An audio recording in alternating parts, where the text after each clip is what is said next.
Thanks for being here tonight. We're going to continue on with the series we started, looking at some different places from the Bible lands. We spent the first half of the class series going through Greece and Paul's missionary journey stuff up there. We're going to spend the rest of it in Israel. Last time we looked at Shiloh and all the archaeological stuff there. Shiloh, I got to do the dig there, and so I had spent most of my time this past time in Israel in Shiloh. But we had a couple travel days, and then I might have some pictures in here from the first time I went in 2019 to Jericho. And so the rest of the time we're going to pick I think we're just going to have one more that's just one place. And then the rest will be kind of a hodgepodge of various other places. But Jericho is obviously a big city and a pretty important city, so we're going to spend just today looking at Jericho, and then over the next couple weeks we'll look at quite a few other little places. So when you think about the Bible and Bible cities, Jericho is probably one that you've thought of quite a bit and one that you probably have pictured in your head quite a bit.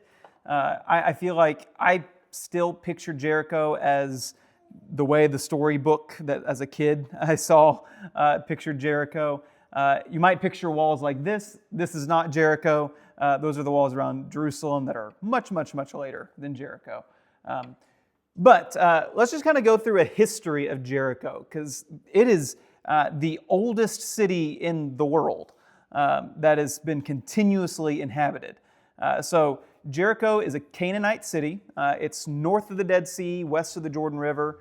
I meant to grab a picture to put up here, but I forgot. But if you back of your Bibles, you probably have a Bible map. If you look at the Jordan, it goes all the way down south, flows south into the Dead Sea. The Dead Sea, of course, is the lowest point on earth. It's the saltiest body of water on earth. It is disgusting. Like a single drop is just going to burn your tongue. So salty. We got to go when we got to Israel in 2019. We spent the first night on the Dead Sea.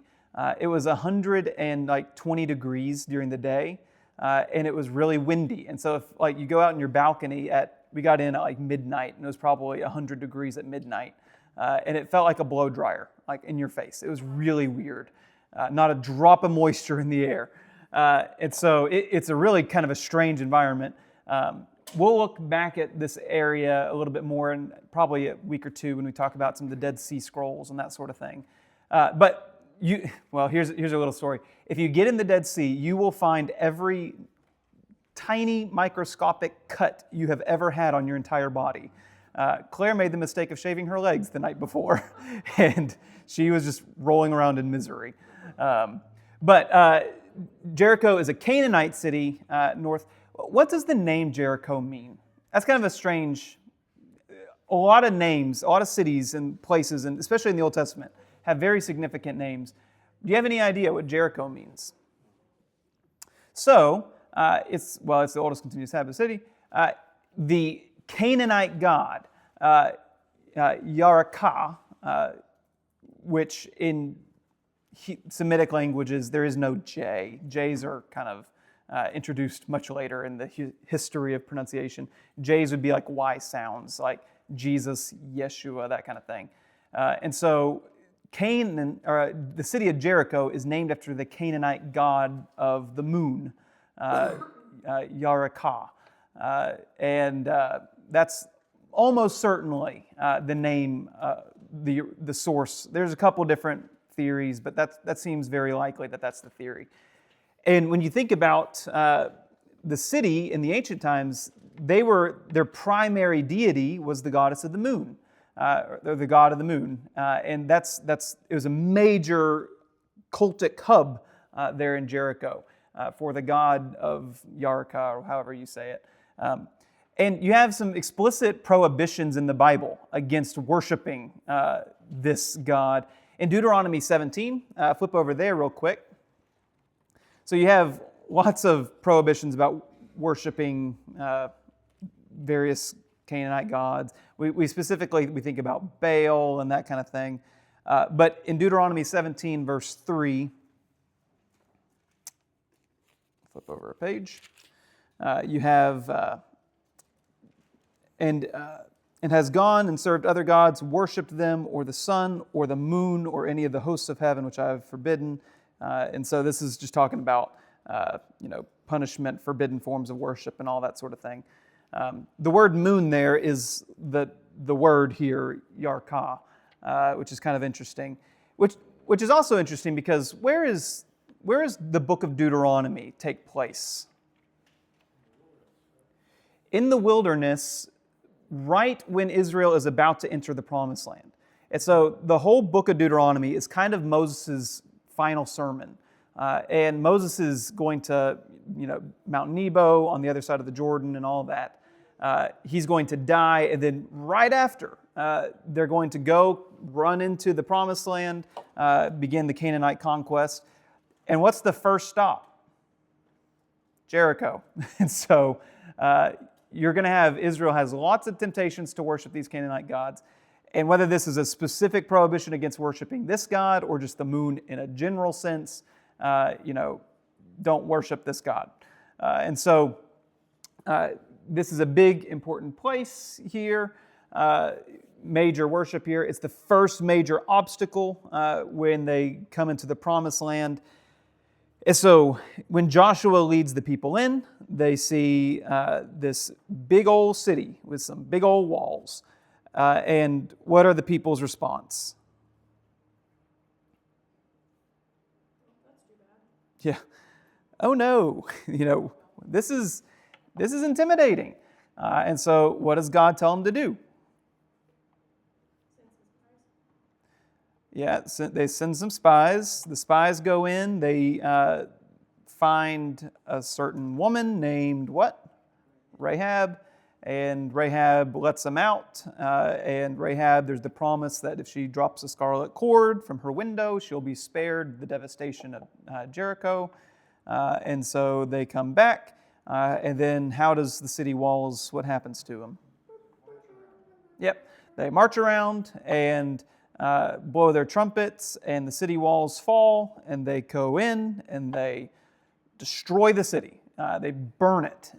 Very specifically, it says that they burn the city, which is going to be interesting because they found a lot of burn layers in the ancient city. And God tells them, don't do what? Yeah, don't take anything, don't loot them, just leave it. And then you got Achan, and if you remember the story of Achan, easy way to remember it. Achan taken, Achan shaken, Achan bacon. He took what he shouldn't have taken. He was scared about it because God, was weaseling him out. And then he got bacon. So Achan taken, Achan shaken, Achan bacon. But this is the first major obstacle. And as they go into the promised land, this is overwhelming. You don't just siege a place like that. They should have been sitting pretty, and they should have had nothing to worry about except God was on the side of Israel. But that's not the end of the story of Jericho in the Bible. It shows up quite a few other times, and we're not going to look at all of them. But where might be some other instances where Jericho shows up? Think Old Testament prophets. That's names you always get confused. Elijah and Elisha. So if you, Jericho is Elijah's last stop before his ascension. It's right there just about on the Jordan River, just a little bit inland from it. So flip over, look at 2 Kings. Let's just go ahead and read through this, and then we'll look at some pictures here in just a second. So 2 Kings chapter 2, you pick up around verse 4. Elijah's going, and Elisha wants to follow him, and there's some arguing there. Elijah said to him, Elisha, please stay here, for the Lord has sent me to Jericho. But he said, as the Lord lives, and as you yourself live, I will not leave you. So they came to Jericho. The sons of the prophets who were at Jericho drew near to Elisha and said to him, do you know that today the Lord will take away your master from over you? And he answered, yes, I know it. Keep quiet. And so they go on, they cross the Jordan. Elijah's taken up in a whirlwind. Elijah and Elisha are separated by the big chariot of fire. 18, pick up around verse 18 here. Elisha now makes his way back to Jericho, and he has now succeeded his mentor Elijah, and he's the man. He goes back. He came to Jericho. I was staying at Jericho and said to them, "Did I not say to you, do not go?" Now the men of the city said to Elisha, "Behold, a situation of the city is very unpleasant, or is pleasant, as my Lord sees, but the water is bad. The land is unfruitful." And he said, "Bring me a new bowl, and I'll put salt in it." And they brought it to him, and he went to the spring of the water, threw salt in it, and said, "Thus says the Lord, I have healed this water. From now on, neither death nor miscarriage shall come from it."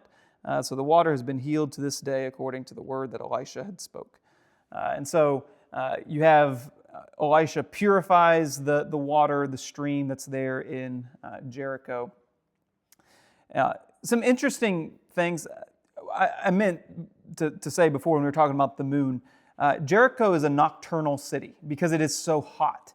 And so they would do a lot of their farming and a lot of their those sorts of things at night because it is just so blazing hot during the day that you can't be outside. It's so.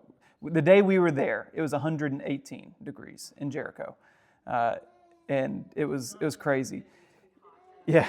And so you can imagine how important good water is if you're in a place that is that crazy, crazy hot, and how, if your crops are failing, then you got some real issues going on. And so Elisha purifies the water. But it's also a New Testament city. Jesus goes to Jericho. You have Jesus healing the blind man. In Matthew 20, verse 29, says, in Mark 10:46, you have the same story accounted. And I have heard a lot of people say, well, the Bible has contradictions in it because you have here the same healing of the same person, but in Matthew, he's, I think, leaving the city, and in Mark, he's entering the city, or maybe it's the other way around. And so, is he leaving or is he entering? See, the Bible doesn't know what it's talking about. Well, actually, you had two cities of Jericho. You had the more ancient city, and then right next to it, you have kind of the contemporary city, in the time of Jesus. And so Jesus could leave Jericho and go to Jericho, and along that road would be where this blind man would be. It's also the home of Zacchaeus. That's where he comes from. And so when Jesus goes to Zacchaeus' house, he's going to Jericho and seeing Zacchaeus. All right, so I want to show the pictures, but I think I want to show the video first, just to give you a little bit of a sense. We probably won't watch all of it, and it is a little bit shorter than the last one. So I'm going to pause this recording. Okay, so that might just help you get a little bit perspective, some of those things that I just can't quite show. But I'll just go through some of my pictures now, and if we got comments... Oh, I do have a picture. Here is the map. I know this is kind of hard to see just because it's small, but Mount Nebo is right there, which is where Moses gets to look into the Promised Land, and then he dies.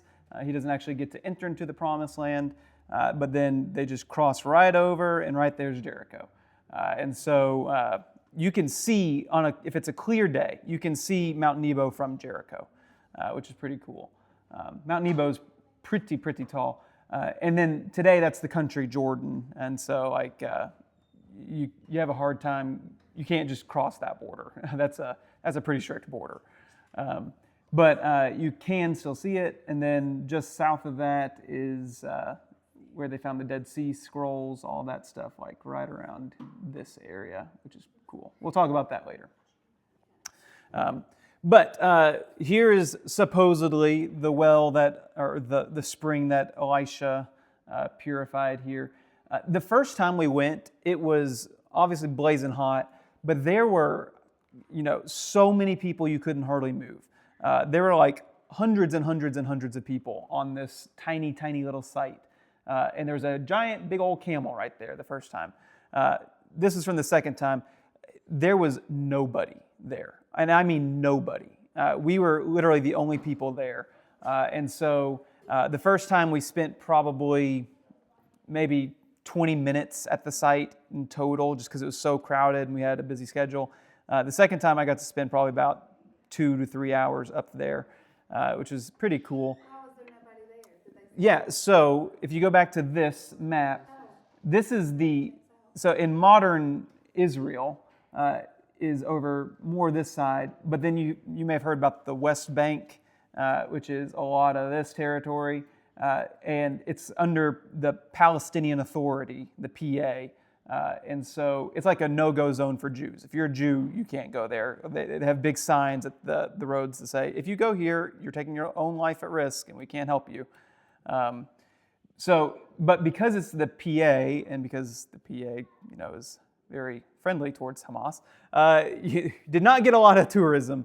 And so they were falling over themselves for just to give us just like try and sell us a Snickers. It was kind of crazy and kind of pretty sad. the thing to the wall is 50 feet high? Yeah. So then how did the spies get over the wall? I do not think they were Spider-Man. Yeah. There's gates and all that kind of stuff. But so here's a picture. There's sections from the inner city especially where there's still some of that mud brick preserved. And you can see that down there. But you see how it just kind of disintegrates. Like all of that was at one time mud brick stuff right there. But it disintegrates. They get super, super little rain per year. But when it does rain, there's nothing to absorb it, right? And so they get massive, massive flash floods. And people die every year from flash floods in the Judean desert, which is kind of you wouldn't think about that, but it's a big issue. And so what's interesting, if you're in a part of Israel that is under Jewish control versus Palestinian control, it is night and day difference in everything.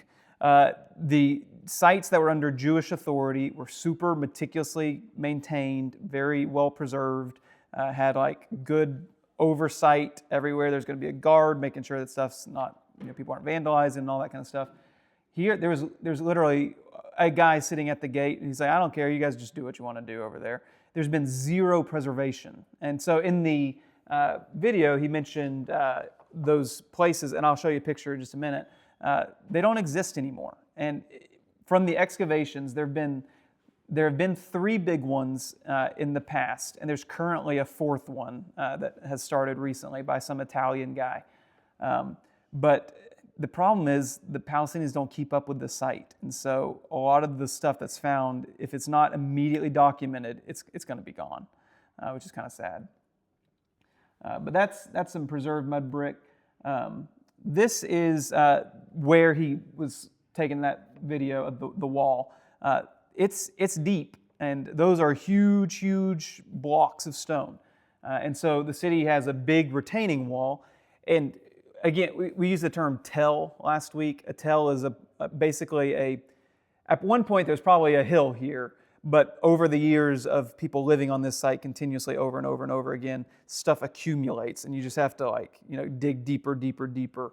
And so this has become just a huge, huge hill. It was probably a hill before, but it's become even bigger. And so if you build a big, stuff, you need a big retaining wall, right? And so big retaining wall here on the outer wall that dates back to the time of Joshua. And then on top of that, like they said, there would have been big mud bricks, a mud brick wall that's much cheaper, easier to maintain, and that kind of thing on top of that. Is this city known as a city of giants as well? I'm trying to figure out how they made the wall, and I'm thinking maybe they had a bunch of giants that built it. No, this is just regular old wall. The term giant is probably not a great translation. We can talk about that after if you want. It's just, they're big blocks, but they're not anything too crazy. You see much crazier stuff in Jerusalem. So it's hard to tell. Is this thing 5 feet across or is it a foot across? You know what I mean? Yeah, so I don't know exactly. What you saw earlier in the video where Dr. Moore was standing up against the wall, that's the spot where he was standing up against the wall. So yeah, perspective's kind of hard there. It's big, it's tall. You got the big retaining wall, mud brick on it. And so what happens when the walls come tumbling down, all the walls, and it's kind of a big circular place, right? All the walls except for the one little section, they have evidence that the walls fell outward, which is really weird.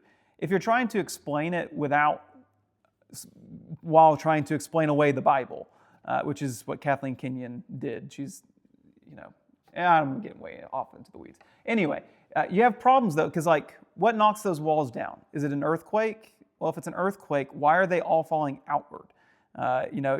It's really odd. The easiest explanation's, the biblical explanation. And so the walls would fall down, and that's been a dug trench. And so, there's mud brick stuff there. Like that little section on the left there, that's remnants of that mud brick wall that would have fallen out, and then as it's rained, has just kind of turned into just mush type stuff. And so that's an excavated trench right there. But the mud brick falls in, and it just fills that gap, and it creates a ramp right up to it. And so it says, they go up, back to back. And so that's exactly what you'd have here. You have strata, just different layers here of stuff. You have a big burn layer that's everywhere in the city. And so I don't know if you can see that kind of dark right there, but everywhere you have just this fine layer of soot and burn on all of this. You dig down to a certain level and you're going to find that burn layer everywhere, which indicates that at some point when all this destruction was happening, there was a huge old fire on this place. And any wood, anything that's flammable was getting eaten up, which matches exactly with what Joshua says, right? The city's destroyed and then they burn it. Here's another maybe more clear burn layer right there, but really, really clear layer. You can see all the way across, just this big burn. Oh, I meant to do this already. This is just a big piece of pottery that I found. There's no supervision, and so if they don't care to let me not take pottery, then oh well. But this is a big piece of pottery that I took straight out of a wall like that. It was buried in one of those mud brick walls. And so I don't know how old this is. It's very thick. Thickness tends to be an indicator of age. So maybe this is a time of Joshua piece of pottery. I don't know. And then as we were leaving, I found this. I asked him what it was. Kind of hard to say, but it's very clearly worked. You don't get a curve like that. He thought, it's not his specialty, of course, but he thought it was like a shaping tool used to kind of shape stuff. So I'll pass these around. You can look at them. Get some Jericho dust on your hands. But there's it was empty, and there's thousands and thousands of pottery shards just laying around everywhere in these places, which is kind of crazy when you think about it. But all throughout, you had this really big burn layer everywhere. Then you get, this is a really, really significant find. This is a tower in Jericho. And you can see there's a little grate there on top, but there's a stairwell, like a spiral staircase that goes down on the inside of it. And this dates back to the time that all this would have happened, which is pretty crazy. It's the oldest tower known to man. Maybe there's an older tower out there somewhere, but maybe not. This is probably the oldest one. And this thing, the scale on it's really hard to grasp. Did I include? Yeah. There's a picture for scale of how big this thing is. And this was taken in the probably 1950s excavation here.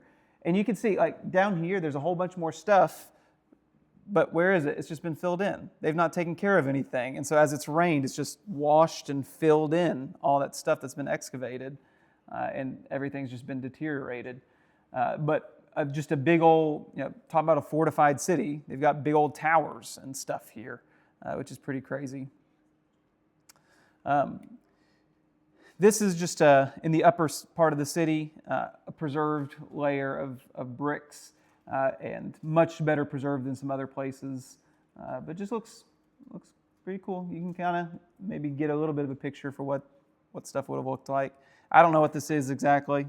Everything's just kind of hard to tell because it's all just melted, which is kind of strange. This is the picture from that of the northern section where part of the wall remained. And you can see right there, you have the foundation wall, and then on top you have mud brick wall on top of that. You don't have that anywhere else aside from this section, which is probably the slums, and you can see those houses that are kind of built into the wall. Here's another angle of it. Kind of close part. It's hard to tell exactly where all of these things are. But they did all this excavation work, and you want to know what it looks like now? That's what it looks like. Because they've not done any preservation work. And so all of this that they spent huge amounts of time excavating, and all that this can tell you, they took pretty good notes, but it's gone. So this was probably in the 50s that this picture, so 70 years, I guess. But that's what it looks like now. It's all melted, and you can't tell anything from it. Yeah. And so if you're under Israeli control and they find a site, they'll build massive, tarps that cover the entire thing, like permanent tarp sites. I'll show you a picture. They found, they call it the Gate of Abraham or something like that, up in Dan, Tel Dan, in far north Israel. It's a gate that, Abraham goes up there. Abraham very likely would have gone through that gate into the city. And so they discovered it when my dad went to Israel in probably 2010 or so. They had just recently discovered it. And so what they do is they built an entire edifice over it. And so rain won't even come close to touching it. But the Palestinian Authority doesn't care. And so they just let it turn into that. And you can see some modern city, Jericho, way back there. And those mountains back there, I think, are probably over the Jordan. So that's probably the country of Jordan. And then here's just another wall that's just kind of cool. I don't know if there's anything super significant about this section of wall, aside from the fact that birds are just making nests in it. All those little holes had eggs in them, and we got near it, and we made some birds very, very mad at us. Do it? Yeah. Yeah. So that's pretty much all I got for just picture-wise. Any thoughts or comments about any of that? I didn't spend a whole lot of time here, and it's hard to tell what some of this stuff is just because it has melted. But any thoughts or questions about any of that? Yeah. Wait, so this is a hill, and they got the bigger stuff? I think erosion, right? Yeah. And also, it was in my head. When you said that there was an unbiblical way, if it was an earthquake, it goes downward, the tectonic plates could have shifted upward to make it fall out. Yeah. Well, typically when you have an earthquake, you just have big shaking and stuff just crumbles every which way, right? But yeah, it was all falling out. And so Kathleen Kennedy, the woman that did a lot of that, the big excavation here, her mentor was, believed in the Bible and he dated things. And she was a militant atheist. And so she was diligent to disprove everything that might be indicators of the biblical narrative. Do what? What do you mean? Yeah, she was trying to prove that the Bible is not real. And so she dated things prior to the Bible times. But there's good reasons to think that she's not right in a lot of that. But anyway, Jericho's not a big site. It's a pretty big city, especially by ancient cities, and the walls would have been pretty crazy. But today, there's just not too much there. It's a very, very poor area. They were, desperate to sell us some Cokes and some Snickers, and it was just kind of sad. But it was odd. This past time that I was in Israel, I went to all these sites, and we were the only people there the entire time, which was really strange. It was really cool, but it was really, really strange. And so, one day, yeah, one day. Yeah, and we were in Jerusalem when that happened, so they're not going to attack the Dome of the Rock. So, yeah. All right. Next week, I think we will talk about Jerusalem.